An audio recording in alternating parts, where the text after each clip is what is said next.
चुनांचे आप हजरत ने हजरत जुनैद बगदादी रहमतुल्लाह अलैह का नाम सुना है? हमारे हजरत शेख ने फ़ज़ाइल सफ़क़ात में बहुत सारे वाक़यात हजरत जुनैद बगदादी रहमतुल्लाह अलैह की नकल फरमाए हैं और एक किताब उनकी सीरत पर लिखी गई है। उसमें ये वाक़या लिखा है कि ये जो हजरत जुनैद बगदादी रहमतुल्लाह अलैह थे, ये पहले इतने बड़े बुजुर्ग नहीं थे। ये अपने ज़माने में पहलवान थे। कौन थे? रेसलर जिसे कहते हैं ना।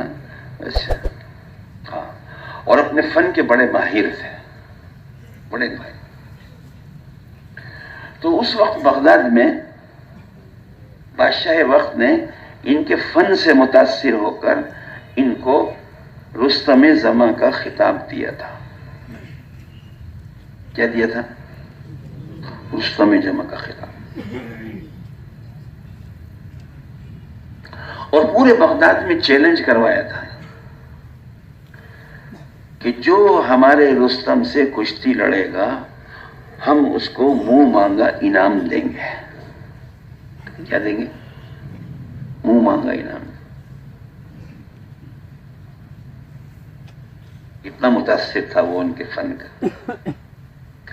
चुनांचे एक दिन, मैं मुख्तसर सुना रहा हूं, एक दिन एक बहुत दुबला पतला आदमी जो शक्लन और जाहिरन पहलवान नहीं लगता था, वो दरबार में आया और उसने बादशाह वक्त से कहा, मैं आपके रुस्तम से कुश्ती करना चाहता हूं। यानी रुस्तम ज़मा को चैलेंज किया। बादशाह ने उसको देखा, दुबले पतले आदमी, और एक तरफ रुस्तम ज़मा, एक तरफ वो दुबला पतला आदमी। हैरान हो गया बादशाह। लेकिन कुछ उसके दिल में इस तरह का ख्याल आया, हो सकता है कुछ इसके अंदर कोई ऐसी रूहानी ताकत हो जिससे ये लड़ना चाहता हो। चुनांचे बादशाह ने उस दुबले पतले आदमी का चैलेंज कबूल कर लिया। क्या कर लिया? कबूल कर लिया। और कुश्ती का वक्त मुतय्यन कर दिया। वक्त भी मुतय्यन कर दिया, जगह भी मुतय्यन कर दी और ऐलान करा दिया कि रुस्तम को किसी ने चैलेंज किया है, फला वक्त में फला जगह कुश्ती हो गई। वो दिन आ गया, वक्त आ गई, सारे अराकीन सल्तनत वहां जमा हो गए, खुद बादशाह वक्त भी आ गए और दोनों पहलवान अखाड़े में बीच में उतर गए। चुनांचे आप लोगों ने अगर कभी देखा हो, अखाड़े में जब कुश्ती होती है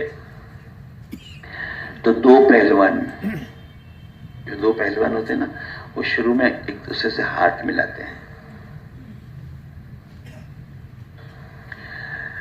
जब ये हाथ मिला रहे थे तो इस दुबले पतले पहलवान ने चुपके से हजरत जुनैद बगदादी रहमतुल्लाह अलैह के कान में यूं कहा कि मैं सैयद हूं,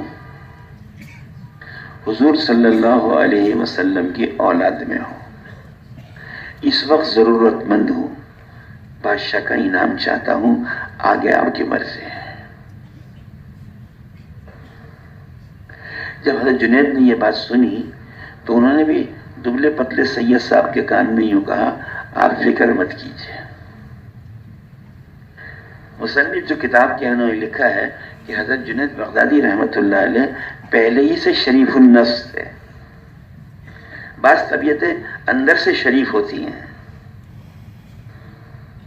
खानदानी शराफतें कुछ होती हैं। चुनांचे कुश्ती शुरू हुई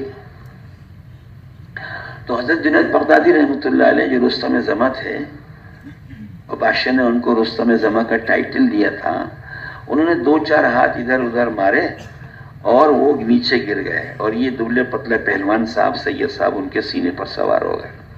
यानी गोया जुनैद बगदादी रहमतुल्लाह अलैह रुस्तम ज़मा कुश्ती हार गए। ओहो, सारा मैदान में सब हैरान और परेशान और सब ने दांतों में उंगलियां दे ली, रुस्तम को हरा दिया, रुस्तम को हरा दिया। बादशाह ने कहा कुछ ना कुछ गड़बड़ हुई है, ऐसा तो हो नहीं सकता, कुश्ती दोबारा होगी। क्या होगी? दोबारा। चुनांचे फिर वो कुश्ती दोबारा हुई। حضرت جنید بغدادی رحمۃ اللہ نے پھر 2-3 ہاتھ ادھر ادھر مارے اور وہ گر گئے اور سید صاحب سینے پر سوار ہو گئے. رستم زماں ہار گئے. چنانچہ بادشاہ نے ان کو بلا کر جو انعام متعین تھا وہ ان کو دے کر ان کو تو رخصت کر دیا. اور رات کی تنہائی میں حضرت جنید کو اپنے دربار میں بلایا اور پردے گروا کر ان سے پوچھا یہ تو ہو نہیں سکتا کہ تم کشتی ہار جاؤ. تم بتاؤ تم کو اللہ کا واسطہ دیتا ہوں معاملہ کیا ہے؟ تو حضرت جنید بغدادی رحمۃ اللہ علیہ نے یوں فرمایا کہ بتانا نہیں چاہتا تھا لیکن آپ نے اللہ کا واسطہ دیا ہے اس لیے آپ کو بتاتا ہوں. وہ سید حضور علیہ السلام کی اولاد میں تھے اور ضرورت مند تھے اس لیے میں نے ایسا کیا. تو بادشاہ وقت نے یوں کہا کہ ان کو جو کچھ انعام دینا تھا وہ میں نے دے کر ان کو روانہ کر دیا. اب آپ بتائیے آپ کو کیا انعام چاہیے؟ آپ کو منہ مانگا انعام دوں گا. حضرت جنید بغدادی رحمۃ اللہ علیہ نے فرمایا آپ سے کیا لیں گے؟ جن کے لیے کیا ہے انہی سے لیں گے. جن کے لیے کیا ہے انہی سے لیں گے. چنانچہ مصنف صاحب نے لکھا ہے کتاب میں رات کو جناب رسول اللہ صلی اللہ علیہ وسلم کی حضرت جنید کو خواب میں زیارت ہوئی اور آپ نے فرمایا جنید اپنا منہ لاؤ اور اپنا لعاب دہن حضرت جنید کے منہ میں ڈالا اور یہ فرمایا کہ تم نے میری اولاد کے لیے اپنی جان کو قربان کیا. تم نے میری اولاد کے لیے اپنی جان کو قربان کیا.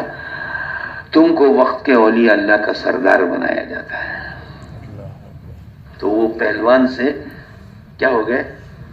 حضرت جنید بغدادی رحمت اللہ علیہ. اس لیے میرے بھائی دوستو بزرگوں اجر جو ملے گا اور اجر جو بنے گا اور قابل اجر جو عمل ہوگا وہ ہوگا جو اللہ کے لیے کیا گیا.